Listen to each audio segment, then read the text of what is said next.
আল্লাহ তাআলা বলেন, তোমরা যদি আল্লাহর নেয়ামত সমূহ গণনা করো, হিসাব করতে পারবা না। তার মানে অগণিত নেয়ামত আল্লাহ তাআলা আমাদেরকে দিয়েছেন।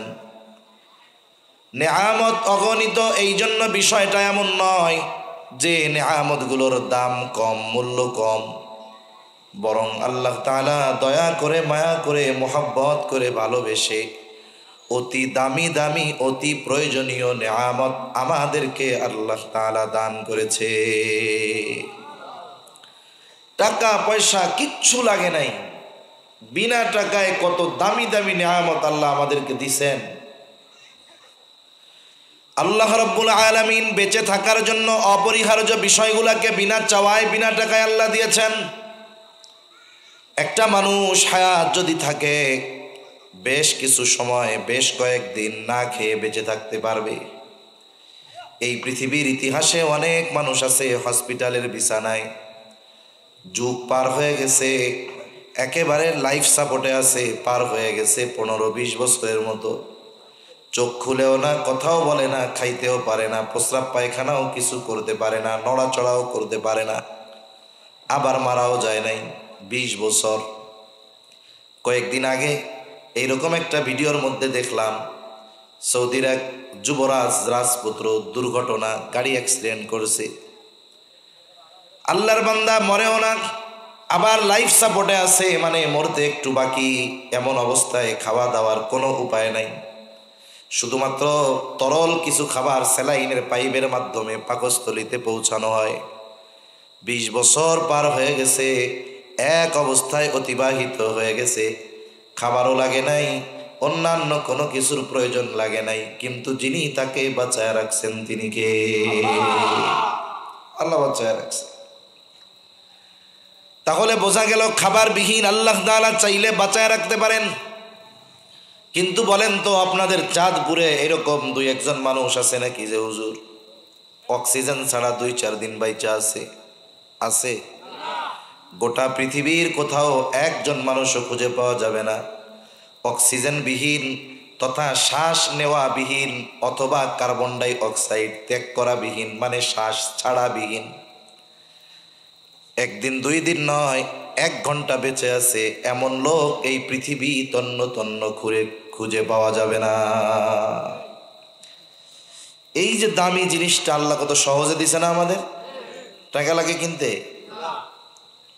দুনিয়ায় এমন কি নাই কিনতে টাকা লাগে না, সব কিছুই কিনতে টাকা লাগে এখন। কিন্তু এই দামি নেয়ামতটা কিনতে আমাদের কোনো টাকার দরকার হয় না। কিন্তু এইটার দাম কত?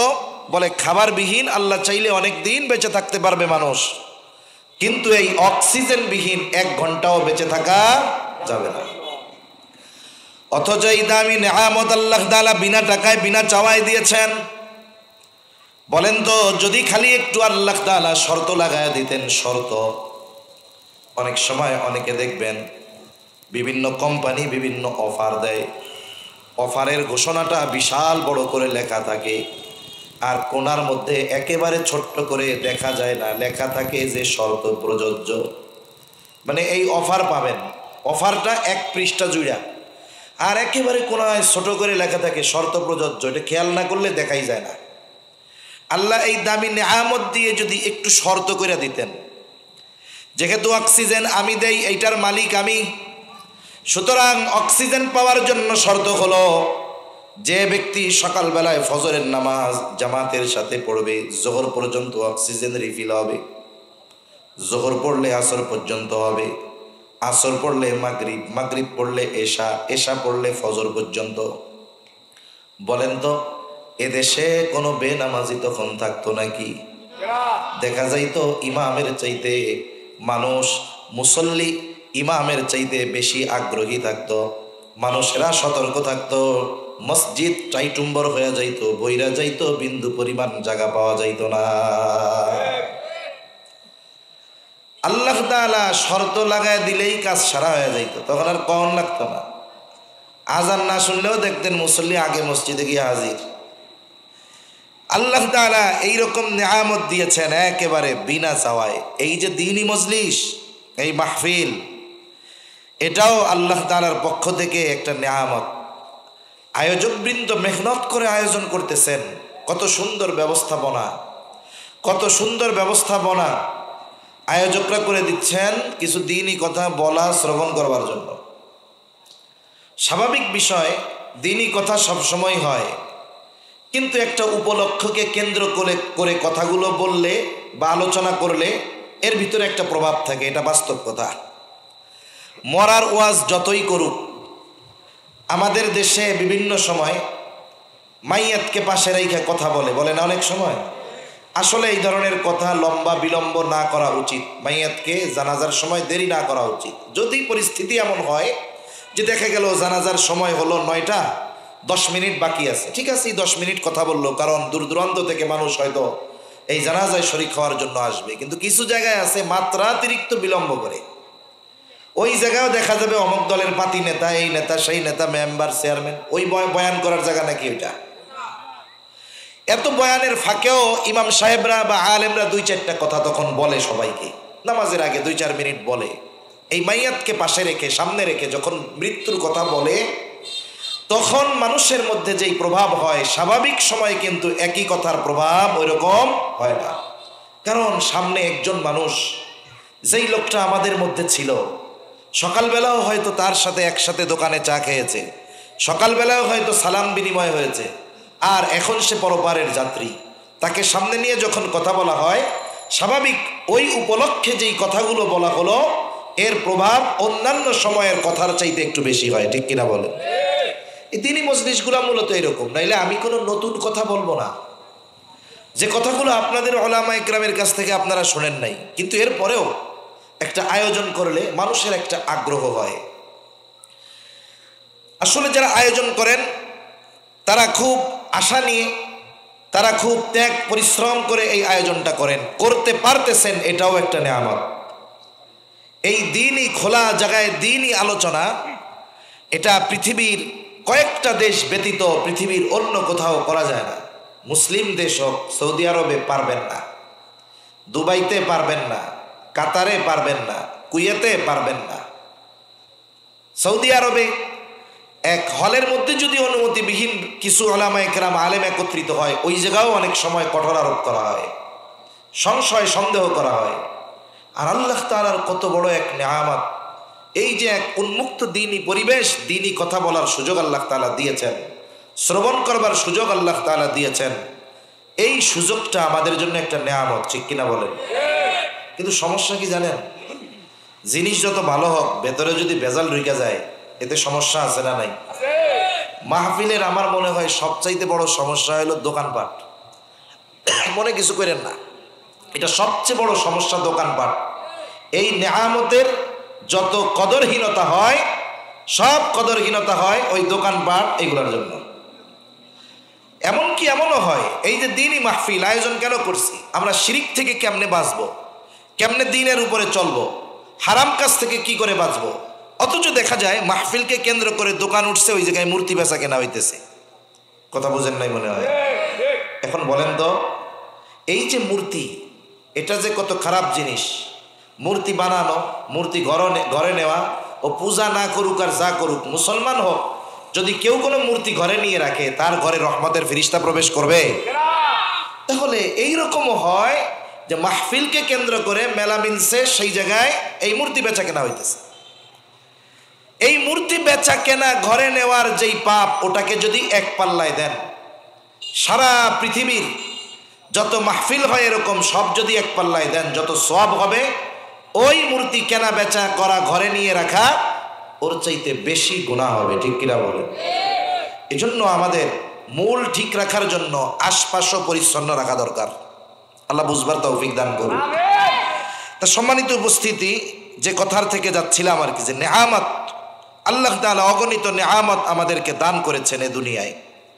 আল্লাহ প্রদত্ত নেয়ামতগুলোর মধ্যে অন্যতম দামি এক নেয়ামত হলো সন্তান। দামি নেয়ামত কি? সন্তান। এটা নেয়ামত। এজন্যই আল্লাহ রাব্বুল আলামিন দুনিয়াতে আমাকে আপনাকে যত ধরনের নেয়ামত দিবে, সব নেয়ামতের ব্যাপারে পরকালে আল্লাহ তাআলা জিজ্ঞাসা করবে।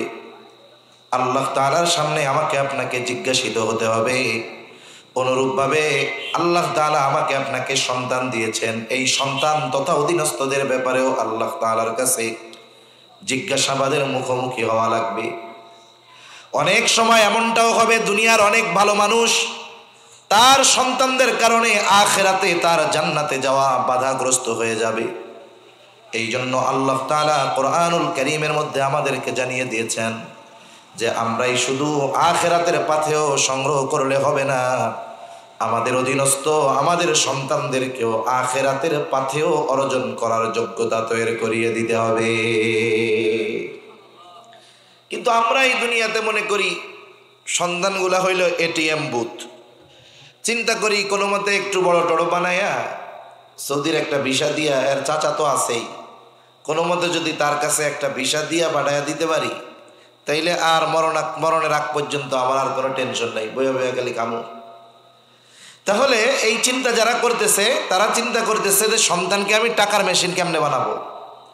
অথচ উচিত ছিল সন্তানকে আপনি এমন সম্পদে পরিণত করবেন যেটা দুনিয়া আখিরাত উভয় জাহানে কাজে লাগবে। ঠিক কিনা বলেন? সন্তানকে যদি ওইভাবে গড়ে তোলা যেত তাহলে দুনিয়ার টেনশনও আপনার থাকতো না, আমাদের থাকতো না, আখিরাতের টেনশনও আমাদের থাকতো না।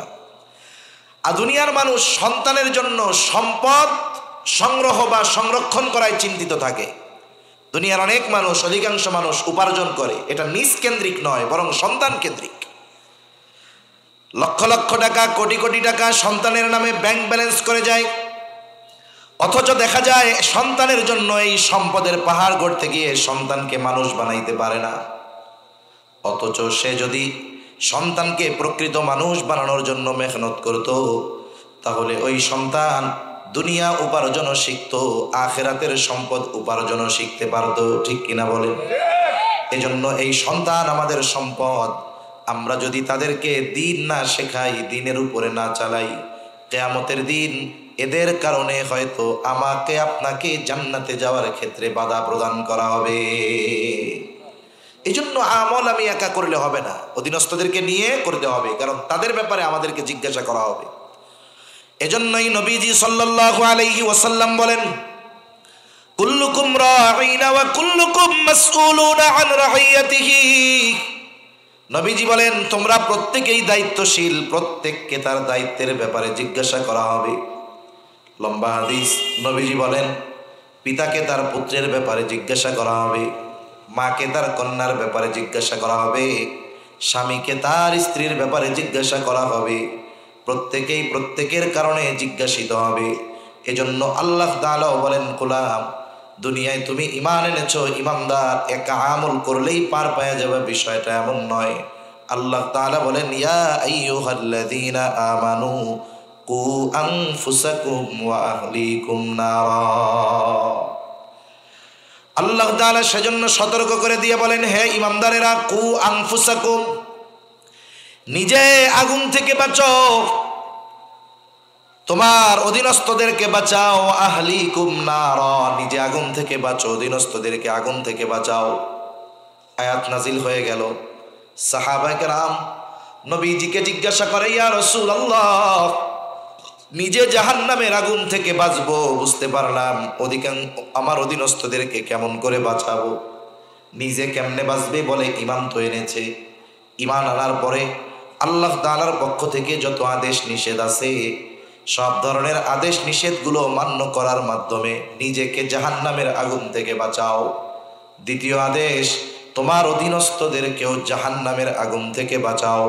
বলেন তো এই পৃথিবীতে এমন কোনো মানুষ আছে নাকি যেই মানুষটা আর একটা মানুষকে জাহান্নামের আগুন থেকে বাঁচাতে পারে? আছে? আমাদের বাংলাদেশ পাক ভারত উপমহাদেশে কিছু কিছু পীর সাহেব আছে, সবাই না, কিছু পীর সাহেব তো আমাদেরকে দিন শিখিয়েছে। এ বাংলার জমিনে অনেক হক্কানি ওলামা মাশায়েখ, পীর মাশায়েখ আছে যারা মানুষের ঘরে ঘরে ঘরে ঘরে পৌঁছায়া মানুষকে দিন শিখাইছে। ধুতি খুইলা লুঙ্গি পরানো শিখাইছে, নামের আগে শ্রী বাদ দেওয়াইয়া মুহাম্মদ যোগ করাইছে। এরকম অনেক পীর মাশায়েখ এদেশে আছে না? আছে। তাদের বংশধরেরাও আছে, তারা খেদমত করে যাচ্ছে। আবার এই আধুনিক জামানায় এসে কিছু ভণ্ড বের হইছে, তারা বলতেছে যে আমাদের সাথে আসো, আমার বাবার কাছে মুরিদ হয়ে যাও, তাহলে টেনশন নাই, উনি তোমার জান্নাত পর্যন্ত পৌঁছায় দিব। নাউজুবিল্লাহ। এরকম অনেকও আছে। এদেশে এমনও বলে কথা যে যারা ওই বাবার কাছে মুরিদ হবে, ওই বাবার মুরিদ মারা যাওয়ার পরে বাবা কবরে যাবে, কবরে গিয়ে মুনকার নাকির প্রশ্ন করতে আসবে, হে নাকি যাইয়া কইব কিছু জিগাইস না, এটা আমার লোক। নাউজুবিল্লাহ বলেন। এইরকম চিটিংবাজ বন্ডও আছে। অথচ চিন্তা করে দেখেন, এই পৃথিবীতে যদি আল্লাহ তাআলা একজন ব্যক্তিকে ক্ষমতা দিতেন যে তিনি চাইলেই কাউকে জান্নাতে নিতে পারবেন, তাহলে ওই একজন ব্যক্তি হতো মুহাম্মাদুর রাসূলুল্লাহ সাল্লাল্লাহু আলাইহি ওয়াসাল্লাম। অথচ আমার আপনার নবীও কাউকে জান্নাতে নিতে পারবেন না যদি ঈমানদার না হয়। রাসূল আকরাম সাল্লাল্লাহু আলাইহি ওয়াসাল্লামের চাচা আবু তালেব, নবীজিও তাকে খুব ভালোবাসতেন, সেও নবীজিকে খুব ভালোবাসত। ঐতিহাসিকেরা লিখে, আব্দুল মুত্তালিব যখন জীবনের শেষ মুহূর্তে, নবীজির বয়স 8-এর কোঠায়, 8 বছর। আব্দুল মুত্তালিবের অন্যান্য সন্তান যারা ছিলেন সকলেই কম বেশি সম্পদওয়ালা। সন্তানদের মধ্যে ওই সময় সবচাইতে দরিদ্র গরিব ছিল আবু তালেব, কিন্তু সব চাচারাই নবীজিকে ভালোবাসতেন। তাদের মধ্য থেকে আবু তালেব বেশি ভালোবাসতেন। সবাই বেশি ভালোবাসতো, কিন্তু আবু তালেব খুব বেশি ভালোবাসতো। ঐতিহাসিকেরা লিখে, আবু তালেব নিজের সন্তানদের চাইতে আমার আপনার নবীজিকে বেশি মহব্বত করে দেন। আব্দুল মুত্তালিব মরার সময় এই চিন্তা করে নাই যে কোন সন্তান ধনী বেশি, তার কাছে আমার মুহাম্মদকে দিয়ে যাই যে তুমি এর অভিভাবক হও। ধনী দেখে নাই। আব্দুল মুত্তালিব দেখছে আমার ছেলেদের মধ্যে মুহাম্মদকে কে সবচেয়ে বেশি ভালোবাসে। ভালোবাসার দিক দিয়ে আবু তালেব ছিল প্রথম স্থানে। এই জন্য মরার সময় সম্পদের দিকে খেয়াল না করে মুহাব্বতকে প্রাধান্য দিয়ে আবু তালেবের কাছে আমার আপনার নবীর দায়িত্ব তুলে দিয়ে গেল আব্দুল মুত্তালিব।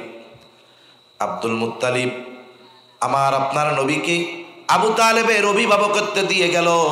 আবু তালেব ওই যে 8 বছরের সময় দায়িত্ব নিয়েছে, একেবারে নবুয়তের পরেও দীর্ঘকাল, একেবারে মরণ পর্যন্ত আবু তালেব আমার আপনার নবীজির সাথে ছায়ার মতো লেগেছিল। যখন নবীজি গোপনে দাওয়াত থেকে প্রকাশ্যে দাওয়াত দেওয়া শুরু করলেন আল্লাহ তাআলার নির্দেশে, 3 বছর গোপনে দাওয়াত দিয়েছেন। আল্লাহ তাআলার পক্ষ থেকে নির্দেশ আসলো, এখন আর গোপনে দাওয়াত দিলে হবে না। ওয়া আনযির আশীরাতাকাল আকরাবিন, আপনি প্রকাশ্যে দাওয়াত দেওয়া শুরু করেন। নবীজি প্রকাশ্যে দাওয়াত দিলেন। এইবার মক্কার মুশরিকেরা আবু তালেবের কাছে এসে বলে, আবু তালেব আপনার ভাতিজা মুহাম্মদ কি শুরু করছে? সে ভাই ভাইয়ে দ্বন্দ্ব লাগায় দিচ্ছে, মার সাথে মেয়ের সম্পর্ক নষ্ট হয়ে যাচ্ছে, বাবার সাথে ছেলের সম্পর্ক নষ্ট হয়ে যাচ্ছে। আপনি আপনার ভাতিজাকে থামান, নইলে কিন্তু ভালো হবে না। আবু তালেব ওই দিন আবু জেহেল উতবা সাহেবাদেরকে কথা বুঝাইয়া পাঠায়া দিল, তারা চলে গেল। কিন্তু নবীজিকে কিছু বলেন নাই। নবীজিও নবীজির গতিতে আল্লাহ তাআলার পক্ষ থেকে দেওয়া জিম্মাদারি পালন করতেছিলেন। যখন আবু জেহেল উতবা সাহেবা দেখলো কোনো পরিবর্তন নাই, বুঝতে পারছে মনে হয় কিছু বলে নাই। এইবার আর আবু জেহেল উতবা সাহেবা এই কয়েকজন না, আশেপাশের মক্কার যত গোত্র আছে সব গোত্রের গোত্র প্রধানদেরকে নিয়ে আবু তালেবের কাছে চলে আসছে।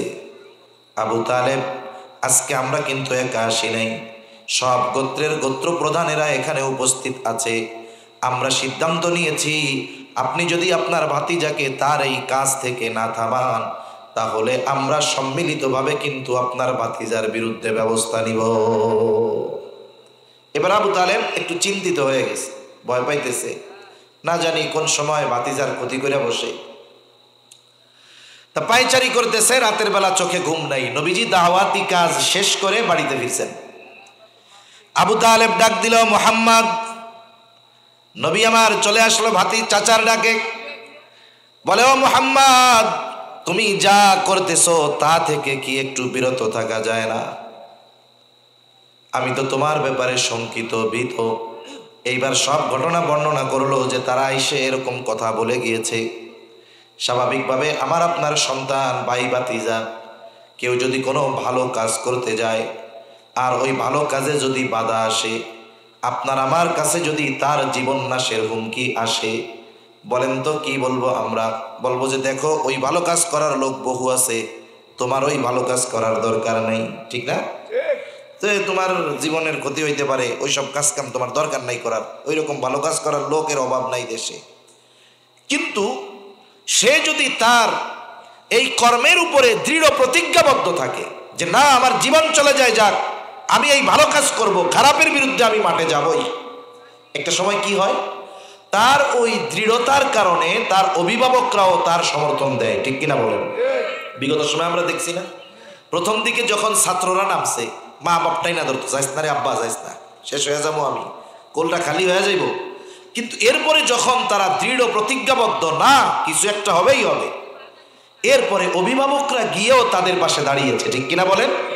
অভিভাবকরা দাঁড়িয়েছে পাশে। তার মানে ভালো কাজে দৃঢ় প্রতিজ্ঞাবদ্ধ হলে যেই আপনজন প্রিয়জন এক সময় বাধা দেয়, ইস্তেকামতের উপরে থাকলে তারাই এক সময় বলে সামনে চল, জীবন যায় যাক, কাজ সফল করতেই হবে। আবু তালেব ভয় পাচ্ছে, নবীজিও বুঝতে পারছে, চাচা তো ভয় পাইতেছে, চিন্তা করতেছে ভাতিজার যদি কোনো বিপদ হয়, বুঝতে পারছে। নবীজি চাচার সব কথা শুনলেন। এইবার নবীজি, আমার আপনার নবী, তার চাচাকে বলতেছে, চাচা আমি বুঝতে পেরেছি আপনি তাদের কারণে প্রচন্ড ভীত শঙ্কিত, তবে শুনে রাখেন, শুধু আরবের সব গোত্র নয়, যদি গোটা পৃথিবীর মানুষও আমার বিরুদ্ধে চলে যায়, আল্লাহ তাআলা আমাকে যেই দায়িত্ব দিয়েছেন, জিম্মাদারি দিয়েছেন, এই দায়িত্ব পালনে, জিম্মাদারি পালনে আমি বিন্দু পরিমাণ পেছনের দিকে আসব না। একটু আগে আবু তালেব চিন্তা করতেছিল কি হবে না হবে, কিন্তু নবীজির এই কথার পরে আবু তালেব বুঝতে পারছে যে মুহাম্মদ এই ব্যাপারের উপরে দৃঢ় প্রতিজ্ঞাবদ্ধ। এবার সে কি বলে, মুহাম্মদ, আল্লাহ তোমাকে যেই জিম্মাদারি দিয়েছেন তুমি সেটা পালন করো, আমি তোমার সাথে আছি, আমি থাকতে তোমার গায়ে আমি কাটার আঁচড়ও লাগতে দিব না। চিন্তা করে, এই চাচা যিনি ওই সময় থেকে নিয়ে একেবারে মৃত্যু পর্যন্ত নবীজির পাশে ছায়ার মতো ছিলেন, বাহিরের শত্রুদের থেকে নবীজিকে সাহায্য করতেন আবু তালেব, আর ঘরে সাহায্য করতেন খাদিজাতুল কুবরা রাদিয়াল্লাহু তাআলা আনহা। একটা মানুষ বাহিরে যত পরিশ্রম করুক না কেন, যত কষ্ট হোক না কেন, ঘরে এসে যখন তার স্ত্রী সন্তানদের চেহারা দেখে, আর স্ত্রী সন্তান যদি নেককার হয়, ভালো হয়, তার এই 14-15 ঘন্টার কষ্ট তাদের দিকে তাকানোর সাথে সাথে দূর হয়ে যায়, ঠিক কিনা বলেন? আবার কিছু মানুষ আছে বাহিরে কষ্ট করে ভেতরে এসে তার মনে হয় নতুন এক জাহান্নামের মধ্যে ঢুকলাম, এমন ফ্যামিলিও আমাদের দেশে আছে। তাহলে নবীজি বাহির থেকে আসতেন, ঘরে তাকে সান্ত্বনা দিতেন খাদিজাতুল কুবরা, আর বাহিরে নবীর জন্য সামনে সাহায্যর পাহাড় হয়ে দাঁড়িয়েছিলেন আবু তালেব। এই দুইজন একই বছরে মারা গেছে। নবীজি এতটা চিন্তিত ছিলেন এই দুইজনের ইন্তেকালে যে ওই বছরটার নাম ঐতিহাসিকরা দিয়ে দিয়েছিল আমুল হুজুন। আবু তালেব যখন মারা যায়, মারা যাওয়ার পূর্ব মুহূর্তে বোঝা যাচ্ছে আর দুনিয়ায় টিকবে না। তিনি গোত্রপতি ছিলেন, যার কারণে দলে দলে ওনার মৃত্যুর সময় ওনাকে দেখতে চলে আসছে। আমার আপনার নবী তার চাচার শিয়রে বসা। নবীজি সুনিশ্চিত, আমি চাচাকে যত ভালোবাসি না কেন, চাচা আমাকে যত ভালোবাসুক না কেন, আমার চাচা যদি ঈমান গ্রহণ না করে ইন্তেকাল করে মারা যায়, কিয়ামতের দিন আমার চাচাকে জাহান্নাম থেকে বাঁচানোর ক্ষমতা আমি নবীর নাই। নবীজি এবার চাচারে বলে, চাচা আপনি শুধু বলেন লা ইলাহা ইল্লাল্লাহ, আল্লাহ ছাড়া কোনো ইলাহা নাই, আর কিছু বলা লাগবে না, বাকিটুকুর জন্য আমি আল্লাহর কাছে আপনার জন্য সুপারিশ করব। তা আবু তালেবের চেহারার ভাব এমন, বলবে ভাব আর কি, অনেক সময় মানুষ কথা বলার আগে তার চেহারার একটা এক্সপ্রেশন দেখে বোঝা যায়। মনে করেন আপনাকে আপনার মুরব্বী, আপনার বাবা, আপনার মা, আপনার ওস্তাদ কিছু বলবে, যদি ভালো কিছু বলে তাহলে দেখবেন চেহারার মধ্যে হাসির ভাব আছে, আর যদি সাইজ করতে চায়, মায়ের দূর দিবে অথবা বেশি কথা বলবে, চেহারার মধ্যে রাগের একটা ভাব থাকবে, ঠিক না? তার মানে মানুষ কথা বলার আগে তার চেহারা দেখে অনুধাবন করা যায় সে যে কথাটা বলবে এটা পজিটিভ নাকি নেগেটিভ। তার নবীজি বলার পরে বোঝা যাচ্ছে যে আবু তালেব বলে দিবে বাপ। এখন আবু তালেব ইন্তেকালের মুহূর্তে আবু জেহেল গঙত ওইখানে আছে, ওরাও বুঝতে পারছে এই বুঝি বলে দেয় লা ইলাহা ইল্লাল্লাহ। এবার তারা আবু তালেবকে উত্তেজিত করা শুরু করে দিল, বলতেছে আবু তালেব আপনাকে সকলে সম্মান করে, শ্রদ্ধা করে, আপনি গোত্রপতি, শ্রদ্ধেয় ব্যক্তিত্ব, আপনি যদি মরার সময় বাপ দাদার ধর্ম ত্যাগ করে নতুন ধর্মকে গ্রহণ করে যান, তাহলে মানুষ আপনার মুখে চুনকালি মেরে দিবে, বাপ দাদার ধর্মের মুখে চুনকালি দিয়া মরছেন এমনটা বলতে থাকবে। তারা উত্তেজিত করা শুরু করে দিল। আবু তালেবের নসিব খারাপ, ইমান নসিব হলো না, দুনিয়া থেকে চলে গেল। আমার আপনার নবী বড় কষ্ট, বড় চিন্তা, হারে যেই চাচার মাধ্যমে আমার এত সহযোগিতা হলো, সেই লোকটা মুখ দিয়া কালিমা উচ্চারণ করে মরতে পারলো না, হেদায়াত নসিব হলো না। নবীজি চিন্তা করে, আর আল্লাহ তাআলা বলেন ইন্নাকা লা তাহদি মান আহবাবতা ওয়ালাকিন্নাল্লাহা ইয়াহদি মান ইয়াশা। আল্লাহ তাআলা বলেন আপনি যাকে মহব্বত করেন, ভালোবাসেন, আপনি চাইলেই তাকে হেদায়াত দিতে পারবেন না। ওয়ালাকিন্নাল্লাহা ইয়াহদি মান ইয়াশা, বরং আল্লাহ তাআলা যাকে চান তিনি তাকে হেদায়াত দেন। এই জন্য হেদায়েতের মালিক নবীও নয়, নবীও কাউকে জান্নাতে নিতে পারবে না, জাহান্নামে নিতে পারবে না। মূলত হেদায়েত দেওয়ার মালিক, জাহান্নাম থেকে বাঁচানোর মালিক যিনি, তিনি কে? নবীজি তার কন্যা স্ত্রীদেরকে কথা বলেছেন যে খবরদার, কিয়ামতের দিন তুমি মুহাম্মদ সাল্লাল্লাহু আলাইহি ওয়াসাল্লামের কন্যা, এটা দেখা হবে না।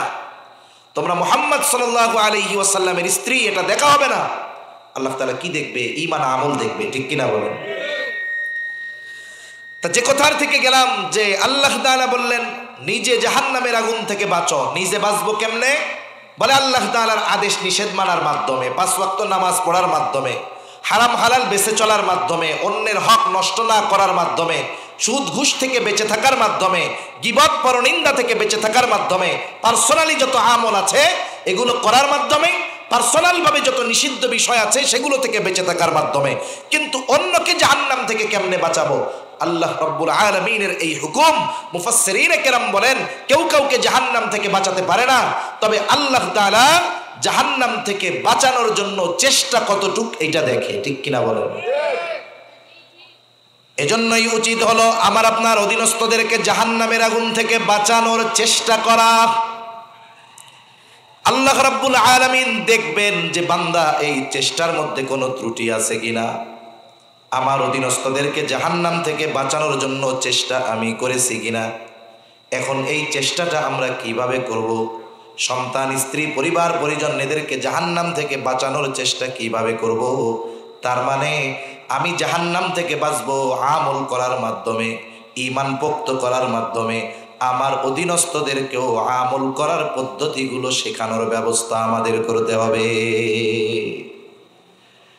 আমার আপনার অধীনস্থ যারা আছে এরা দিন শিক্ষে আমল করার মাধ্যমে জাহান্নাম থেকে নিজেদের বাঁচাবে। কিন্তু এই অধীনস্থ যারা, এদেরকে এই দিন শেখানোর ব্যবস্থা করা এটা আমাদের উপরে দায়িত্ব। কথা বুঝতে পারছেন নিশ্চয়ই? আপনার ছেলে নামাজ যে পড়বে শেখাতে হবে না? শেখানো দায়িত্ব কার? আপনার। আমার সন্তান আমার, আপনার কন্যা আপনার, আপনার স্ত্রী আপনার। তার মানে আমাদের অধীনস্থ যারা আছে দ্বীনের উপরে পরিচালিত হওয়ার জন্য যা কিছু দরকার শেখানোর ব্যবস্থা আমাদের করতে হবে। এই ব্যবস্থা যদি যথাযথভাবে না করা হয় কিয়ামতের দিন ধরা পড়তে হবে। কিন্তু ব্যবস্থা যথাযথভাবে আপনি আমি করেছি, কিন্তু তাদের পরিবর্তন হয় নাই। এক্ষেত্রে আল্লাহ তাআলা ধরবেন না যে তুমি চেষ্টা করছো, হয় নাই কেন। যদি এমনটাই হতো যে চেষ্টা করার পরেও চেষ্টায় ত্রুটি নাই কিন্তু আমার অধীনস্থরা দ্বীনের উপরে নাই, আল্লাহ আমাদেরকে ধরবেন, এমনটা হবে না। নূহ আলাইহিস সালাম জলিলুল কদর একজন পয়গম্বর, ওনার ছেলে দাওয়াত দিছে, দাওয়াত দেওয়ার পরেও পরিবর্তন নাই, ঈমান আনে নাই, আল্লাহ তাআলা ছাড় দেন নাই। আর কিয়ামতে আল্লাহ তাআলা নূহ আলাইহিস সালামকে জিজ্ঞাসা করবে না যে কেন আপনার ছেলে ঈমান আনলো না? কারণ নূহ আলাইহিস সালাম সর্বোচ্চ প্রচেষ্টা করেছে, কিন্তু ওনার সন্তান ঈমান না আনার কারণে, দ্বীনের উপরে না আসার কারণে ওনার কোনো দায়ভার নাই, কারণ ওনার চেষ্টার কোনো ত্রুটি ছিল না। এজন্য এখন আমাদের কি করণীয়? বলে অধীনস্থদেরকে দিন শেখানোর ব্যবস্থা করো।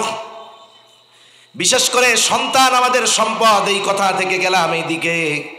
সন্তানগুলোকে দিন শিক্ষা দেওয়া আমাদের দায়িত্ব, আর তাদেরকে দিন শিক্ষার ব্যবস্থা করা এটা তাদের আমাদের কাছে প্রাপ্ত হক। আমরা মনে করি আমাদের কাছে, আমরাই মনে হয় শুধু সন্তানদের কাছে হক পাই। বাস্তবতা হলো সন্তানের কাছে পিতামাতা হক পাইতো তখন সন্তান বালেগ হয় যখন। একটা সন্তান নাবালক 6 বছর বয়স, বাপ যদি ওরে বলে যা তুই রিক্সা চালাইয়া ইনকাম করে আমারে খাওয়াবি, নাইলে আল্লাহর গজব পড়বো তোর উপরে, এ দোয়ায় কাজ হবে নাকি? কারণ ও তো নাবালক, ওর উপরে চাপ প্রয়োগ করা যাবে না। কিন্তু ও যদি বালেগ হয়ে যায় সেক্ষেত্রে ভিন্ন। তার মানে সন্তানের কাছে পিতামাতা হক প্রাপ্ত হয় সন্তান যখন বালেগ হয়, আর সন্তান দুনিয়ায় আসার আগেই পিতার কাছে হক পাওনাদার হয়ে যায়। সুবহানাল্লাহ বলেন। যারা বিবাহ করে নাই, আল্লাহ যদি হায়াত রাখে বিবাহ করবে, আল্লাহ যদি তাকদিরে থাকে সন্তানও তাদের হয়তো হবে, অথচ বিয়াও করে নাই, সন্তানও দুনিয়ায় আসে নাই, কিন্তু ওই অনাগত সন্তানের একটা হক প্রথমে তাদের উপরে রয়ে গেছে। কি হক? খলিফাতুল মুসলিমিন হযরত ওমর রাদিয়াল্লাহু তাআলা আনহুর কাছে এক লোক তার পিতার সন্তানের নামে অভিযোগ নিয়ে আসছে যে সন্তান আমার হক আদায় করে না। খলিফাতুল মুসলিমিন বললেন ঠিক আছে, আগামী দিন আপনার ছেলেটারে নিয়ে আসবেন। সন্তান সহ হাজির। এইবার জিজ্ঞাসা করে কি ব্যাপার, তুমি তোমার মা বাবার হক আদায় করো না কেন? এইবার ছেলেটা পাল্টা প্রশ্ন করে, খলিফাতুল মুসলিমিন, হক কি শুধু মা বাবাই সন্তানের কাছে পায়? সন্তান কি মা বাবার কাছে কোনো হক নাই? সন্তানের কি মা বাবার উপরে কোনো অধিকার নাই? শুধু সন্তানের উপরেই নাকি হক? এইবার হযরত ওমর রাদিয়াল্লাহু তাআলা আনহু মৌলিক 3টা হকের কথা বলেছেন, যেগুলো সন্তান মা বাবার কাছে বাবার কাছে প্রাপ্ত। 1 নম্বরে যেই হকের কথা বলেছেন, তিনি বলেছেন প্রত্যেকটা সন্তানের অন্যতম হক তার পিতার কাছে একজন দিনদার মা। তার মানে দেখেন, যে ব্যক্তি দিনহীন একটা মেয়েকে বিবাহ করে, সে সন্তান দুনিয়ায় আসার আগেই সন্তানের হক নষ্ট করে। কথা বুঝতে পারছেন? সন্তান দুনিয়ায় আসার আগেই সন্তানের হক সে নষ্ট করে বসে আছে। এজন্য নবীজি সাল্লাল্লাহু আলাইহি ওয়াসাল্লাম 4টি গুণ দেখে বিবাহ করার কথা বলেছেন। রাসূল আকরাম সাল্লাল্লাহু আলাইহি ওয়াসাল্লাম জানিয়ে দেন, মানুষ চেহারা দেখে বিবাহ করে, সৌন্দর্য দেখে বিবাহ করে, সম্পদ দেখে বিবাহ করে, বংশ দেখে বিবাহ করে, দিনদারিত্ব দেখে বিবাহ করে। নবীজি বলেন ফাযফার বিযাতিদ দ্বীন, তোমরা দিনকে প্রাধান্য দাও। যদি দিন না থাকে, বাকি 3টা যদি পরিপূর্ণ থাকে ওই দিকে যাও না। আর যদি একটা থাকে, দিন পরিপূর্ণ থাকে, বাকি 3টা নাই, কিন্তু বিবাহ হয়ে গেছে, তুমি কষ্ট পেও না, সবর করো। দেখা যাবে আল্লাহ তাআলা ওই স্ত্রীর মাধ্যমে তোমাকে হৃদয়ে জোড়ানো সন্তান আল্লাহ দান করবে। কিন্তু যেই মেয়ের মধ্যে দিন নাই, বাকি সব আছে, এইটারে ঘরে আইনো না। চেহারা যত সুন্দর হোক, টাকা পয়সা যত হোক, বংশ যত বড় হোক, কারণ বিবাহের পরে, বিবাহের আগে স্বাভাবিক যারা বিবাহ করবে এদের চাহিদা থাকে সৌন্দর্যের ব্যাপারে, মানে নয়ন জুড়াতে হবে, দেখতে সুন্দর লাগতে হবে, এটা বিবাহের আগে হয়। কিন্তু বিবাহের পরে নয়ন জোড়ানোকে প্রাধান্য দেয় না, হৃদয়ে জোড়ানোকে প্রাধান্য দেওয়া হয়। আর মানুষ হৃদয়ে জোড়ায় তার আখলাক এবং চরিত্রের মাধ্যমে। একটা মেয়ে যদি বিশ্ব সুন্দরীও হয়, কারো পুত্রবধূ হয় বা কারো স্ত্রী হয়, যত সুন্দর হোক না কেন, বলেন তো সে যদি চারিত্রিক দিক দিয়ে অসুন্দর হয়, তার চরিত্র যদি অসুন্দর হয়, সে যদি বদ্দিন হয়, বলেন তো যত সুন্দর হোক তখন কি আর ভালো লাগবে? লাগবে। এজন্য 4টাই যদি পাওয়া যায় তো ভালোর উপরে ভালো। কিন্তু কারো যদি এমন হয় যে দিনদার মেয়ে বিবাহ হয়েছে কিন্তু বাকি 3টা নাই, সবর করলে আল্লাহ তাআলা এমন সন্তান তাকে দিবে যে তার হৃদয় জুড়াবে, নয়ন জুড়াবে, চক্ষু শীতলকরণের কারণ হয়ে যাবে ইনশাআল্লাহ। তাহলে সন্তানের 1 নম্বর হক হলো একজন দিনদার মা। সন্তানের 2 নম্বর হক কি, ওগুলো একটু পরে আসি। ধারাবাহিকভাবে সন্তান আমাদের কাছে কি পাওনা, কথাগুলো একটু অল্প সময়ের মধ্যে বলে দেই। একটা সন্তান যখন মাতৃগর্ভে চলে আসে, এই সময় পিতার সাথে সাথে মায়েরও কিছু জিম্মাদারি থাকে। কারণ আধুনিক বিজ্ঞান এ কথা গবেষণা করে এর সত্যায়ন পেয়েছে, সত্যায়ন করেছে, বাস্তবতা পেয়েছে। একটা সন্তান যখন মাতৃগর্ভে জীবন পেয়ে যায়, 120 দিন পরে যখন আল্লাহ তাআলা ফেরেশতা পাঠিয়ে দেন, তাকে রূহ দেওয়া হয়, তার হার্ট তৈরি হয়ে যায়, হাত পা চোখ কান তৈরি হয়ে যায়। মাতৃগর্ভে ওই সন্তান মায়ের পালস বুঝতে পারে, মায়ের কথা শুনতে পারে। মা যেটা চিন্তা করে, মা যেটা দেখে, মা যেটা বলে, মায়ের কথা বলা কর্ম সব কিছুর প্রভাব ওই গর্ভের সন্তানের উপরে পড়তে থাকে। এটা আধুনিক বিজ্ঞান বলতেছে। এজন্য অনেক বিজ্ঞানী চিকিৎসক সেমিনার করেন গর্ভবতী মেয়েদেরকে নিয়ে, বলেন যে আপনি যদি চান আপনার ছেলে বড় অভিনেতা হবে, তাহলে আপনার যার অভিনয় দেখতে ভালো লাগে তারটা দেখবেন। আপনি যদি চান আপনার সন্তানের কণ্ঠ সুন্দর হবে, তাহলে আপনি গান শুনবেন, নিজে গান গাইবেন। আপনি যা চান সন্তান পেটে থাকতে ওইটা করবেন, ওর প্রভাব এর উপরে পড়বে। আপনি যদি চান আপনার সন্তান এই খাবারগুলো পছন্দ করুক, সে গর্বে আপনি ওইগুলা খাবেন, ওর প্রভাব তার উপরে পড়বে। বলেন তো, যদি গান শুনলে কণ্ঠ ভালো হয়, খাবার খেলে তার প্রভাব পড়ে, ওই মা যদি গর্ভে সন্তান থাকতে আল্লাহর জিকির করে, কোরআনুল কারীম তিলাওয়াত করে, তাহলে এর প্রভাব কি বাচ্চার উপরে পড়বে কি পড়বে না? কিন্তু এখন কি করবে? হ্যাঁ, স্বামী আছে, এ সময় বাড়িতে বসে থাকতে হয়, বলবে ডিশের লাইন নাই, আমারে 300 চ্যানেলওয়ালা একটা ডিশের লাইন লাগায় দাও। ডিশের দরকার নাই, এক কাম করো ওয়াইফাই লাইন দিয়ে দাও, তাইলে মোবাইলে আনলিমিটেড দেখতে পারবো, সময় কাটাতে পারবো। এখন কি করবেন? এজন্যই তো এখন দুনিয়ার থেকে, মায়ের গর্ভ থেকে দুনিয়ায় আইসাই মোবাইল দেখা শুরু করে দেয়। নড়তে চড়তে পারে না, কিন্তু মোবাইল দেখা শুরু করে দেয়। এই যে মায়েদের কর্মের প্রভাব বাচ্চার উপরে পড়ে। এজন্য উচিত কি? উচিত সন্তান যখন মাতৃগর্ভে থাকবে, ওই মা নিজেকে সর্বোচ্চ হেফাজত করবে, জবানে বেশি বেশি জিকির করবে, কোরআন তিলাওয়াত করবে, ভালো কিতাবাদিগুলো পড়বে, তাহলে ওই সন্তানের উপরে এর প্রভাব পড়বে। এরপরে সন্তান দুনিয়ায় আসলো। সন্তান দুনিয়ায় ভূমিষ্ঠ হওয়ার পরে প্রথম কাজ তার ডান কানে আজান, বাম কানে ইকামত দিতে হবে। যেখানে হয়েছে পুরুষ যদি না থাকে, নারী যারা আছে তারাই আজান এবং ইকামতের শব্দগুলো তার কর্ণকুহরে পৌঁছিয়ে দিবে। দেখেন, আমরা 5 ওয়াক্ত নামাজ পড়ি, আর একটা নামাজ মাঝে মধ্যে পড়ি, যেটা রেখই জানাজার নামাজ। 5 ওয়াক্ত নামাজের জন্য আজান ইকামত সব হয়, জানাজার নামাজে আজানও নাই, ইকামতও নাই। একটা মানুষ যখন দুনিয়ায় চলে আসে, একটা কথা আছে, জন্মিলে মরিতে হবে। এই যে জন্ম নিয়ে দুনিয়ায় আসলো, এই যে আজান ইকামত তার কানের মধ্যে দিয়ে দেওয়ার মাধ্যমে এই শিক্ষা দেওয়া হলো যে শোনো, ইকামতের পরে জামাত শুরু হতে কতটুকু সময় বাকি? বলে কয়েক সেকেন্ডও লাগে না। অনুরূপভাবে দুনিয়ার হায়াতটাকে এত বিশাল মনে করো না।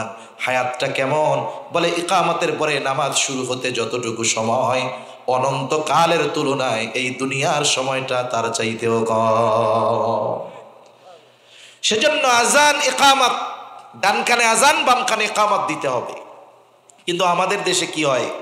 বাচ্চা হয়েছে নানার বাড়ি, বাপে আছে বিদেশ, খুশির ঠেলায় ফোন দিয়েছে রাতের বেলা, শুনছেন নি কি হয়েছে? কয় তোমার তো একটা পোলা হয়েছে। রাত বাজে 3টা বাংলাদেশে। উনি খুশির ঠেলায় ওই সৌদি আরব থেকে ওনার বাড়ি যে মসজিদ, মানে বাচ্চার দাদার বাড়ি, মসজিদের ইমাম সাহেব বা মুয়াজ্জিনরে ফোন দিছে।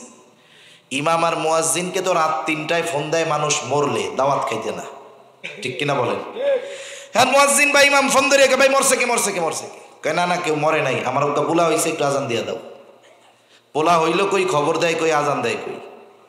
তাহলে আজান ইকামত কোথায় হবে? বাচ্চা যে জায়গায় হয়েছে, যদি কোনো পুরুষ না থাকে, নারীরা আজান এবং ইকামতের শব্দগুলো বাচ্চার কানে পৌঁছিয়ে দিবে, ছেলে হোক বা মেয়ে হোক। এরপরে সন্তানের 7ম দিন আকিকা করবে, না পারলে 21 দিন, না পারলে 14তম দিন। ছেলে যদি হয় 2টা ছাগল দিয়া করবে, মেয়ে যদি হয় 1টা দিয়া করবে। গরুর যদি ভাগ হয়, ছেলের জন্য 2টা, মেয়ের জন্য 1টা। আবার হাদিসের মধ্যে আসছে 2টা দেওয়ার সামর্থ্য নাই, 1টা দিয়ে দিলেও হয়ে যাবে। আবার দেওয়ার সামর্থ্য আছে, কিন্তু অনেকে ইচ্ছা করে বিলম্ব করে, উচিত নয়। কারণ যথা সময় দিলে এটা পরিপূর্ণ সুন্নাহর উপরে আমল হবে। আর ইচ্ছা করে বিলম্ব করে যদি কোরবানির সাথে দেওয়া হয়, আমলটা হয়ে যাবে, তবে সুন্নাহর উপরে হলো না, বরং জায়েজের সাথে হবে। এজন্য 7ম দিন, 21তম দিন অথবা 14তম দিন ছেলে হয়েছে, 2টার মূল্য নাই, 1টা দিয়ে হলেও আপনি আকিকা দিয়ে দিবেন। এবার সপ্তম দিন সাথে সাথে আর একটা কাজ, মাথা মুন্ডায়া চুলগুলো ওজন দিয়ে স্বর্ণ অথবা রূপ্য অথবা উভয়ের যে কোনো একটার সমপরিমাণ দাম সাদকা করে দিতে হবে। সপ্তম দিনের আর একটা কাজ কি, ওই দিন তার সুন্দর একটা নাম রাখতে হবে। আমাদের দেশের নাম রাখে যেটা ভালো নাম, ইসলামিক নাম, ওইটারে রাখে হলো গোপন। আর যেই নামটা হলো ভ্যারাইটিস নাম, মানে মুসলমানেরও আছে, হিন্দুরও আছে, বৌদ্ধেরও আছে, খ্রিস্টানেরও আছে, পুরুষেরও আছে, নারীরও আছে, এইরকম নামটারে রাখে ডাক নাম। এ কাজটা ঠিক নয়। লক্ষ লক্ষ সাহাবায়ে কেরাম আছে, আপনার নাম আপনার পরিচয় বহন করবে। নাম ধরে ডাকার সাথে সাথে বোঝা যাবে লোকটা মুসলমান, ঠিক কিনা বলেন? কিন্তু এমন এমন নাম, সূরাতে তো মুসলমানিত্ব টেরই পাওয়া যায় না, বোঝা যায় না যে আসলে মুসলমান নাকি। এখন নামটাও এমন, এর মধ্যেও মুসলমানিত্বের গন্ধ খুঁজে পাওয়া যায় না। হাদিসের মধ্যে আসছে, নবীজি বলেন আল্লাহ তাআলার কাছে সবচাইতে প্রিয় নাম হলো আবদুল্লাহ আর আব্দুর রহমান। এলাকায় যদি আব্দুল্লাহ আর আব্দুর রহমান বেশি হয়, তাহলে আল্লাহ তাআলার গুণবাচক শব্দগুলোর সাথে আল্লাহ তাআলার যত নাম আছে গুণবাচক নাম, ওইগুলার সাথে আবদুন যোগ করে রাখবেন। যেমন আবদুর রাজ্জাক, আবদুর রহমান, আবদুর রহিম, আবদুস শাকুর, আবদুস সামাদ, আবদুল গফুর, আছে না নাম এরকম? কিন্তু সমস্যা হলো কি, ডাকার ক্ষেত্রেও আবার খেয়াল রাখতে হবে। এখন একজনের নাম হলো মনে করেন আব্দুস সামাদ, বাপ মায়ের নাম রাখছে আব্দুস সামাদ, বাপ মায়ের নাম রাখছে আব্দুল লতিফ। কয়দিন পরে ডাকা শুরু করবো ও সামাদ সামাদ, এমনি ভাবে ডাকে তো ডাকে, উদ্দেশ্য নাম ঠিক থাকে, তাকেই যে সামাদ হাকিকতান বলা হয় তা নয়, বরং শর্ট করে বলে ফেলে আর কি, আব্দুস সামাদ রে খালি সামাদ বলে, এটাও ঠিক না। ডাকার ক্ষেত্রে আব্দুস সামাদ ডাকতে হবে। 2 নম্বর, অনেকে আবার করে কি, ডাকতে ডাকতে নামটাকে ব্যঙ্গ করে ডাকে, ও সামাদ দে, এরকম ডাকান না লোক তো আপনাদের এলাকায় নাই? এটা খুব খারাপ কাজ। জাহেলিয়াতের সময় মানুষের নামকে ব্যঙ্গ করে ডাকা হতো, নবীজি এটা মানা করছেন।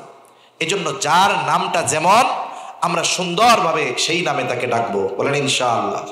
কারণ নাম ব্যঙ্গ করব না, যেভাবে তার নামটা সুন্দর নাম ওইভাবে আমরা তাকে ডাকবো। তাহলে আমাদের কাজ কি? আমাদের কাজ হলো সন্তানদের ভালো ডাক নাম রাখা, যেই নামে সব সময় তাকে ডাকা হবে।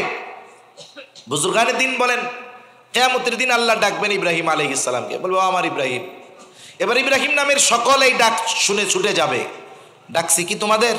আমি তো ডাকছি আমার নবী ইব্রাহিম রে। তারা বলবে আল্লাহ আমাদের নামও তো ইব্রাহিম। আল্লাহ তাআলা কিয়ামতে বান্দাকে মাফ করার বাহানা খুঁজবে, বান্দাকে আল্লাহ তাআলা মাফ করার বাহানা খুঁজবে। কত দয়া মায়া আল্লাহ তাআলার, কথার একদিকে গেলে আর একদিকে চলে যায়। কত দয়া মায়া আল্লাহ তাআলার জানেন?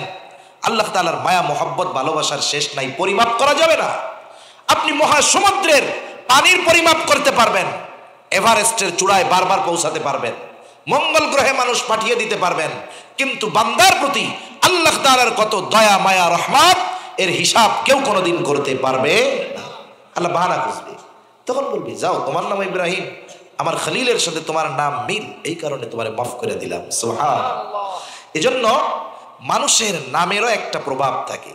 আপনারা যত উলামায়ে কেরামকে দাওয়াত করেছেন, অতীতে দাওয়াত করেছেন, আজকে করেছেন, আগামীকালকের মেহমান যারা আছে, আপনারা দেখেন তো প্রত্যেকের নাম দেখলেই বোঝা যায় এনারা মুসলমান, ঠিক কিনা বলেন?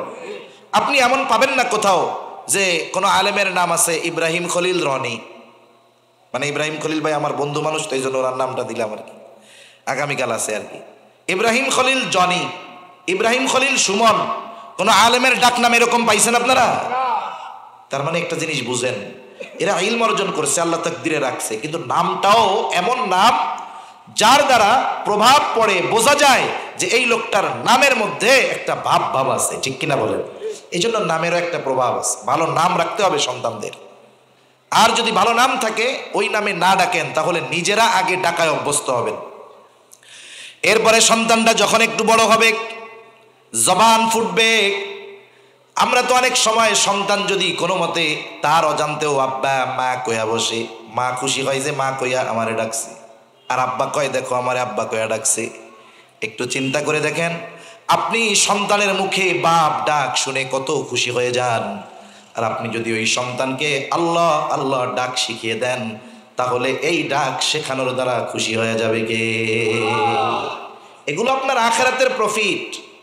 একটা নাবালক বাচ্চা যতদিন পর্যন্ত সে বালেগ না হয় সে তো নেক কাজ করে।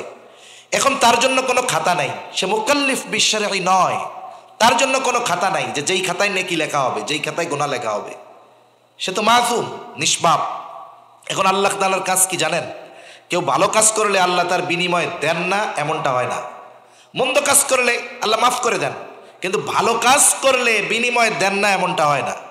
এখন ভালো কাজ করে এই ছেলেরে বাপে আল্লাহ ডাকনাম শিখাইছে, ছেলে আল্লাহ আল্লাহ জিকির করে, আল্লাহরে ডাকে, লা ইলাহা ইল্লাল্লাহ বলে, একটু সূরা টুরা যা পারে বলে, আব্বার সাথে নামাজে যায়, সুবহান রাব্বিয়াল আলা বলে, আল্লাহু আকবার কয়ে রুকু দেয়। এগুলোর দ্বারা তার তো সওয়াব হয়, ঠিক কিনা বলেন? এখন ওই বাচ্চার তো খাতা নাই, সওয়াবগুলো কই যাইব? কার আমল নামায়? ওই আমলগুলো আল্লাহরে ডাকে ও সওয়াব পেয়ে যান আপনি। এজন্য সন্তানের মুখের প্রথম উচ্চারণটা যেন আল্লাহ হয়, এটা আমরা চেষ্টা করব, বলেন ইনশাআল্লাহ। এরপরে মায়েরও কিছু দায়িত্ব আছে। ছোট বাচ্চাকে দুধ পান যখন করাবে তখন পবিত্র অবস্থায় দুধ পান করাবে, এর একটা প্রভাব আছে। শুধু তাই না, অনেক সময় বাচ্চাকে দুধ পান করানোর সময় অনেকে আছে কবিতা কয়া কয়া দুধ পান করায়, কিন্তু না, কোরআন তিলাওয়াত করে করে তাকে দুধ পান করাবে, এরও প্রভাব আছে। অজু সহ দুধ পান করাতে পারলে এরও প্রভাব আছে। যাক, ওই দিকে আর যেমন কথা লম্বা হয়ে যাবে। এরপরে ছেলেটা যখন একটু বড় হবে, তার সবচাইতে বড় হকগুলার মধ্যে অন্যতম হক যে অবশ্যই অবশ্যই তার শিক্ষাটা প্রথমে কোরআনুল কারীমের শিক্ষা তাকে দিতে হবে। রাসূল আকরাম সাল্লাল্লাহু আলাইহি ওয়াসাল্লাম দ্বীন শেখানো, দ্বীন শেখা, দ্বীন ইলম অর্জন করা আমাদের জন্য ফরজ করে দিয়েছেন। নবীজি বলেন, তলাবুল ইলমি ফরিদাতুন আলা কুল্লি মুসলিম। দ্বীন ইলম শিক্ষা করা প্রত্যেক মুসলমান নরনারীর উপরে ফরজ। আমার উপরে নিজে শিক্ষা করা ফরজ, অধীনস্থদেরকে শেখানোর ব্যবস্থা করা এটাও ফরজ।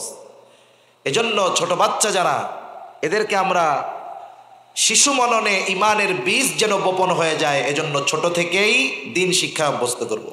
আমরা তো গ্রামে থাকছি, ছোটবেলায় একেবারে যখনের কথা মনে আছে, ওই সময় থেকেই আমরা মক্তবে যাওয়া আসা করতাম, ওই সময় থেকেই মক্তবে যাওয়া আসা করতাম। আমরা নামাজ কালাম কিছু পড়তাম না, কিন্তু মক্তবে না গেলে আম্মা পিটায় পিটায় মক্তবে পাঠায় দিতেন। তা ওইখান থেকেই মূল কথাগুলো আমরা শিখেছি। এই দুনিয়ার সবচেয়ে গুরুত্বপূর্ণ কথাগুলো মক্তব থেকে আমরা শিখছি, অথচ অনেক জায়গায় এখন মক্তব নাই বললে চলে। এজন্য মক্তবগুলোকে তাজা করা দরকার। এই উপমহাদেশে ইসলামকে ধ্বংস করার যত ষড়যন্ত্র, এর মধ্যে অন্যতম একটি ষড়যন্ত্র হলো মক্তব ব্যবস্থাকে ধ্বংস করে দেওয়া। কেন? সারা রাত বিশ্রামের পরে একটা ছোট বাচ্চা সকালবেলায় যখন মক্তবে যায়, তার ব্রেন পুরো ফ্রেশ, তার জেহেন পুরো পরিষ্কার, সে ওখানে গিয়ে যেটাই পড়ে ওটাই তার প্রথমে কাজে লাগে। বলেন তো, ক্ষুধা পেট যখন থাকে, খাবারের চাহিদা যখন থাকে, তখন যদি আমি আপনি খানা খাই, ওই খাবারটা স্বাভাবিক খাবার হলেও যত মজা লাগে, যখন পেট ভরপুর হয়, পৃথিবীর সবচাইতে উৎকৃষ্ট উত্তম মজাদার খাবার এনে দিলেও ওই স্বাদ আপনি পাবেন না যেই স্বাদটা ক্ষুধা অবস্থায় স্বাভাবিক খাবারের মাধ্যমে পাওয়া যায়, ঠিক কিনা বলেন? খালি পেটের মতো ওই টাইমে যা পড়ে ওইটা কাজ হয়। ইসলাম বিদ্বেষীরা চিন্তা করলো মক্তবটাকে কেমনে ধ্বংস করে দেওয়া যায়। আজান কয়টা হবে? এত সময় তো আমি 10-15 মিনিট কথা বলবো, 1 ঘন্টা কথা বলি, 1 ঘন্টা 7:15 আজান দিচ্ছে তো আশেপাশে, কারণ ওইখানে 7:15-তে জামাত হইলে মাইক চলে সমস্যা হবে। আমরা 15-তে শেষ করে দিই, অন্য নামাজ শুরু করে দিই, এটা সুন্দর হবে।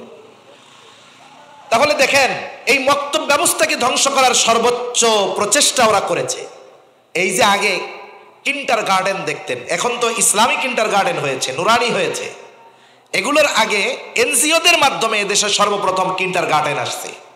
আপনারা আপনাদের বাচ্চাদেরকেও হয়তো অনেকে দিচ্ছেন, অনেকের জানা আছে অথবা জানা নাই। এই কিন্ডার গার্ডেন শুরু হইতো ফজরের পরে 6টার সময়, তার মানে বাচ্চাদের মক্তবের টাইমে কিন্ডার গার্ডেনের ক্লাসের সময়সূচি করা হয়েছে। কেন? ওইখানে একটু বেশি ইংরেজি পড়াবে, একটু বই বেশি, এটা দেখিয়ে আমাদের বাচ্চাদের 4 বছর নয় হইতে আমরা পাঠায় দিছি। আগে আমরা সরাসরি ক্লাস 1-এ গেছি 6 বছরের সময়, আর 4 বছরের বাচ্চা যে নিজের বাবার নাম ঠিক মতো বলতে পারে না, ওর কাঁধের মধ্যে 3-4টা ব্যাগ দিয়ে পাঠায় দিতাম আমরা কিন্ডার গার্ডেনে যাও। সকালবেলায় এই ছোট বাচ্চা মক্তব থেকে মাহরুম হলো। এরপরে ছোট বাচ্চা পড়া পারে না, তো ক্লাসে কতটুক পারবে? মা বাবার কম্পিটিশন, এই 4 বছরের পোলারে দিয়া মুখ দিয়ে পটপট করে ইংরেজি বাইর করতে হবে। 2টা টিচার রাখছে, একটা জোহরের আগে পড়ায় আর একটা জোহরের পরে পড়ায়। এরপরে আসরের পরে টাকা পয়সা আছে, হুজুর কইছে হুজুর 200 টাকা দিব না, একটু পড়াইয়া দিয়েন। এখন বলেন তো, সারাদিন তার ব্রেনের উপরে লোড দেওয়া হলো। এখন পৃথিবীর সর্বশ্রেষ্ঠ বিদ্যাও যদি তাকে শিখাতে যাওয়া হয়, এই লোড দেহ, লোড ব্রেন ওটা নিতে চাইবে না। অথচ সিস্টেমটা কি ছিল? দিন শুরু করা দরকার ছিল কোরআন দিয়ে, দিন শুরু করা দিয়ে উচিত ছিল আল্লাহ তাআলার বাণী দিয়ে। এজন্য আমরা আমাদের সন্তানদের ওই ধাঁচে লেখাপড়া শেখাবো যেন তার দিনটা শুরু হয় কোরআনুল কারীমের সাথে। সেজন্য সন্তানদেরকে দিন শিক্ষা দেওয়া এটা সন্তানের অন্যতম হক, যেটা সে অভিভাবকের উপরে পায়। এরপরে যখন তার 7 বছর বয়স হবে তখন তাকে নামাজের জন্য আদেশ করতে হবে, আদেশ। 10 বছর বয়স, নামাজ না পড়লে প্রহার করতে হবে। এখন 7 বছর বয়সে আপনি যদি তাকে নামাজের জন্য আদেশ করতে চান, অবশ্যই আরো আগ থেকে তাকে নামাজের ব্যাপারে প্রস্তুতি নেওয়াতে হবে। যে কাজ আপনি তাকে আদেশ করবেন করার জন্য সেটা আগে শেখাতে হবে না? তাহলে বোঝা গেল 4-5 বছর বয়স থেকেই তাকে নামাজে অভ্যস্ত করতে হবে আমাদের। এজন্য উচিত তো ছিল আমাদের সুন্নাত নামাজগুলো বাসায় পড়া, নফল নামাজগুলো বাসায় পড়া। আমি আপনি যদি সুন্নাত নফল নামাজগুলো বাসায় পড়তাম, তাহলে ছোট বাচ্চারা আমার আপনার পাশে এসে নামাজে দাঁড়াইতো। যদিও নামাজে দাঁড়াইলে বাচ্চারা একটু ডিস্টার্ব করবে, স্বাভাবিক। আপনি সেজদায় গেলেন, আপনার ঘাড়ের উপরে ওইটা, পিঠের উপরে ওইটা গোড়া বানাবে, এটা স্বাভাবিক। আমার আপনার নবী একদিন নামাজ পড়ার জন্য ঢুকছেন মসজিদে, সাথে হযরত হুসাইন রাদিয়াল্লাহু তাআলা আনহু। এশার নামাজ অথবা মাগরিবের নামাজ, নবীজি ওনার নাতিকে পাশে দাঁড় করিয়ে নামাজে দাঁড়িয়ে গেলেন, ইমামতি করতেছেন। এইবার একটা সেজদা উনি অনেক বিলম্ব করলেন, লম্বা করলেন। হাদিস বর্ণনাকারী সাহাবী বলেন, আমি চিন্তা করলাম না জানি কোনো দুর্ঘটনা হলো কিনা, আমি সেজদার থেকে মাথাটা উঠায় নিলাম। দেখলাম নবীজির নাতিন তার পিঠের উপরে উঠে ঘোড়া বানায় খেলা করতেছে। এটা দেখে আমি আবার সেজদায় চলে গেলাম। নবীজি অনেক লম্বা সেজদা করলেন, নামাজ শেষ হলো। আমি আর কিছু বলি নাই। অন্যান্য সাহাবা কিরামদের থেকে প্রশ্ন হলো, ইয়া রাসূলুল্লাহ, ওই সেজদাটা বিলম্ব করার কারণ কি? ওহী নাজিল হয়েছিল নাকি? নবীজি বলেন, না, ওহী নাজিল হয় নাই। আমি যখন সেজদায় গেলাম, আমার নাতি হুসাইন আমার উপরে উঠে খেলা শুরু করলো। আমি এটা চাইলাম না সে তার খেলার ব্যাপারে অতৃপ্ত থাকুক। সে যখন খেলা করে তৃপ্ত হয়ে আমার ঘাড় থেকে, পিঠ থেকে নামলো, এরপর আমি সেজদা থেকে মাথা উঠাইলাম। এই জন্য বাসায় নামাজ পড়লে এরকম করে না। ছোট বাচ্চা যাদের আছে করে তো। সুবহান রাব্বিয়াল আলা যদি কেউ 111 বার পড়ে গুনাহ হবে? জোরে বলেন, গুনাহ হবে? কিন্তু আমাদের অভ্যাস হলো 3 বারের জায়গা যদি 5 বার হয়, 5 বারের জায়গা 7 বার হলে আর সহ্য হয় না। নামে না কেড়ে, কোনো একটা গুতা দিয়ে মারবো, 3 হাত দূরে গিয়া ছিটকা পড়বে ওইটা। এটা একটা বদ অভ্যাস। অথচ নবীজি ইমামতি করতেছেন, ওই জায়গায় নবীজি সাল্লাল্লাহু আলাইহি ওয়াসাল্লাম সেজদায় বিলম্ব করেছেন বাচ্চার খেলাকে প্রাধান্য দিয়ে। এজন্য নামাজের সময় এরকম করতে পারে। আবার অনেক সময় আমরা ছোট বাচ্চাদের নিয়ে আসি, একবারে দুধেরটা আনা যাবে না। 5-6 বছর বয়স আপনি আনছেন, অভ্যস্ত করেন। কিন্তু দেখা যায় অনেক সময় বাচ্চারা একটু দৌড়াদৌড়ি হুড়াহুড়ি করে কি করে না? এজন্য ধমক দিয়ে বের করে দিয়েন না মসজিদ থেকে। এই 6 বছরের যেই বাচ্চাটা 5 বছরের বাচ্চাকে আজকে ধমক দিয়ে বের করে দিবেন, ওর যখন 16, 17, 18 বছর হবে, পা ধরেও মসজিদে আনা যাবে না। ও মসজিদে যদি আসে, চিল্লাচিল্লি যদি করে, বুঝাবেন, বারবার বলবেন অসুবিধা কোথায়। মসজিদকে সে নিরাপদ জায়গা মনে করুক। ছোট বাচ্চা নিষ্পাপ, সে যেন মসজিদে আসতে ভয় না পায়, এরকম ব্যবস্থা আমাদের করার দরকার। বরং উচিত তো ছিল মসজিদের পক্ষ থেকে ছোট বাচ্চাদের জন্য ব্যবস্থা রাখা। পৃথিবীর অনেক দেশে আছে, বাচ্চারা নামাজ পড়তে আসলে মসজিদ কমিটির থেকে চকলেট দেওয়া। আজকে হয়তো একটা চকলেটের লোভে আসবে, চকলেট পাওয়ার জন্য আসবে। ওই বাচ্চাটা যখন প্রাপ্তবয়স্ক হবে, ও তখন আল্লাহকে পাওয়ার জন্য মসজিদে আসবে, ঠিক কিনা বলেন? এই জন্য ব্যবস্থাগুলো আমাদের করা দরকার। না হলে আমাদের তরুণ সমাজ, আমাদের উঠতি বয়সের ছেলেরা, উঠতি বয়সের ছেলে মেয়েরা, এরা কিন্তু তাহলে অন্যদিকে চলে যাবে।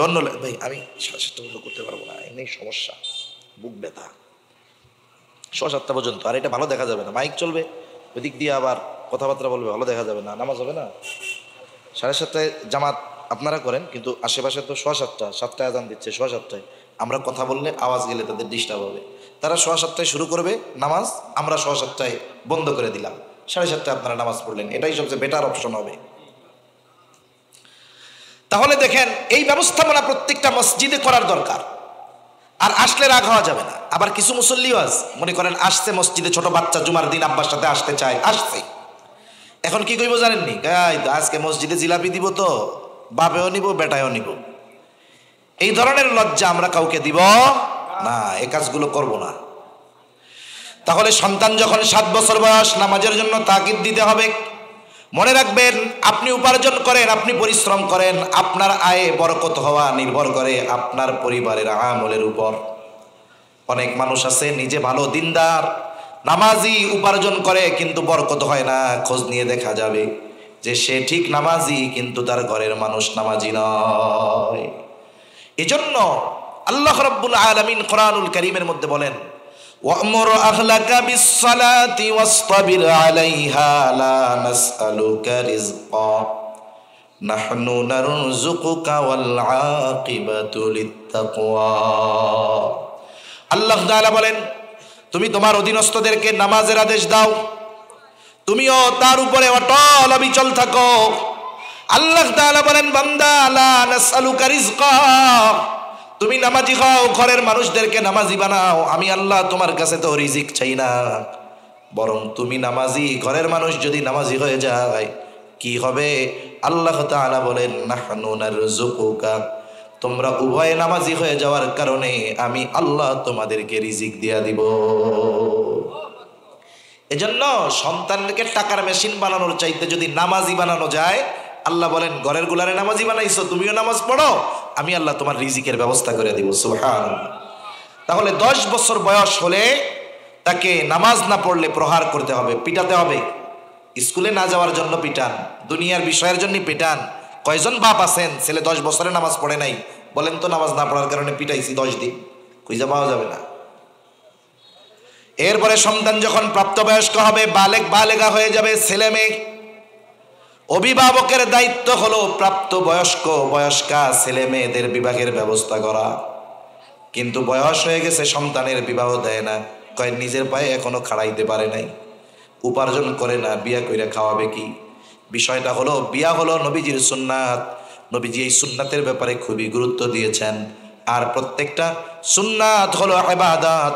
যদি এই বিবাহটা সুন্নাত তরিকায় হয়, আল্লাহর সন্তুষ্টির জন্য হয়, উদ্দেশ্য যদি ভালো থাকে, তাহলে ওই বিবাহ যাদের মাধ্যমে সম্পাদিত হবে, যে বিবাহ করবে সে যদি দরিদ্র হয়, আল্লাহ তাআলা তার রিজিকের ব্যবস্থা করে দিবে। আল্লাহ রাব্বুল আলামিন বলেন, ওয়া আনকিহুল আয়ামা মিনকুম ওয়াস-সালিহিনা মিন ইবাদিকুম ওয়া ইমাইকুম ইয়াকুনু ফুকারা ইউগনিহিমুল্লাহ। তোমাদের অধীনস্থ যারা অবিবাহিত আছে তাদেরকে তোমরা বিবাহ দিয়ে দাও। আল্লাহ বিবাহ দেওয়ার নির্দেশ দিছে। এখন কইবেন যে সে তো গরিব, টাকা পয়সা নাই। আল্লাহ বলেন, ইয়াকুনু ফুকারা ইউগনিহিমুল্লাহ, সে যদি দরিদ্র হয় তাকে ধনী বানায় দিবেন কে? তবে বিবাহটা একেবারে A to Z গুনাহমুক্ত নবীর সুন্নাতের আলোকে হতে হবে, নাইলে কাজ হবে না। গুনাহ যদি হয়, যৌতুক থাকে, বরযাত্রী খাওয়াতে হবে, দিনদারিত্বকে প্রাধান্য দেওয়া হয়, তাহলে ওই বিবাহের দ্বারা আল্লাহ তাআলার যে প্রতিশ্রুতি যে গরিব হলে আমি আল্লাহ ধনী বানিয়ে দিব, এই প্রতিশ্রুতি আল্লাহ তাআলা পালন করবেন না। কারণ কি? বিবাহ নবীজির তরিকায় হয় নাই। এই জন্য এই যে ব্যবস্থাপনাগুলো আপনি রাখলেন, আপনার মেয়েটাকে একটা দিনদার পাত্রের হাতে তুলে দিলেন, ছেলেটাকে বিবাহ দিয়ে দিলেন, এই যে আপনার হক আদায় করা শেষ। এই পর্যন্ত যদি যথাযথভাবে আদায় করা হয়, এরপরে যদি ছেলে খারাপ হয়ে যায়, মেয়েকে দিনদার একটা ছেলের সাথে বিবাহ দিয়েছেন, ওই বাড়িতে গিয়ে খারাপ হয়ে গেছে, এ দায়ভার আপনার নয়।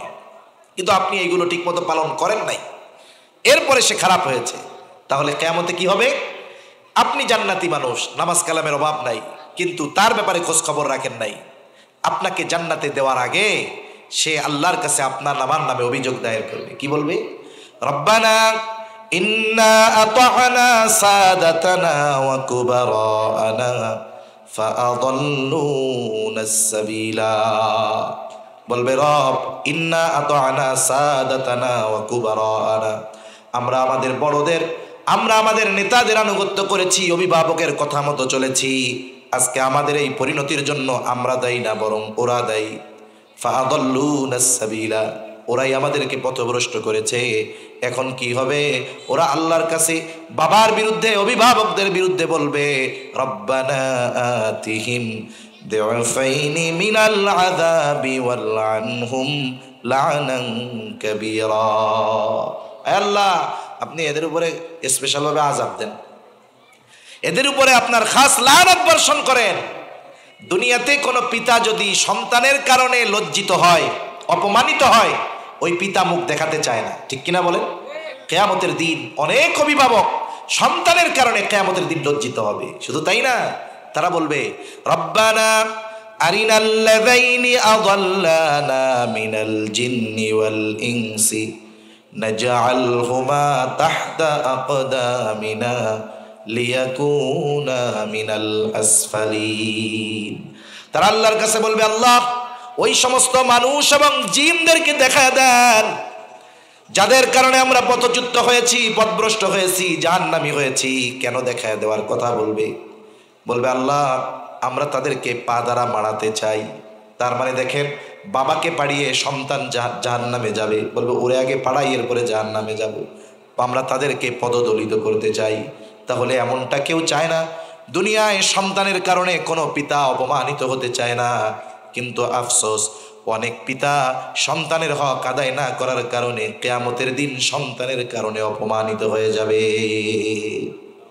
এজন্য সম্মানিত উপস্থিতি, যারা আছেন, যারা শুনতেছেন, সন্তানকে দুনিয়া আখিরাতের সম্পদে পরিণত করতে হবে। সেজন্য তাদের ব্যাপারে যেই হক শরীয়তে ইসলাম রেখেছে, অবশ্যই অবশ্যই এগুলো আদায় করতে হবে।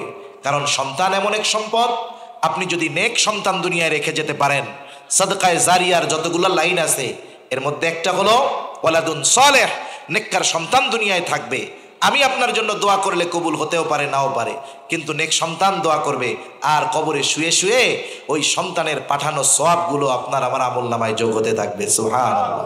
সেজন্য আল্লাহ তাআলা আমাদেরকে তাদের হকগুলো আদায় করে দুনিয়া আখিরাতের জন্য সম্পদে পরিণত করার তৌফিক আল্লাহ দান করেন।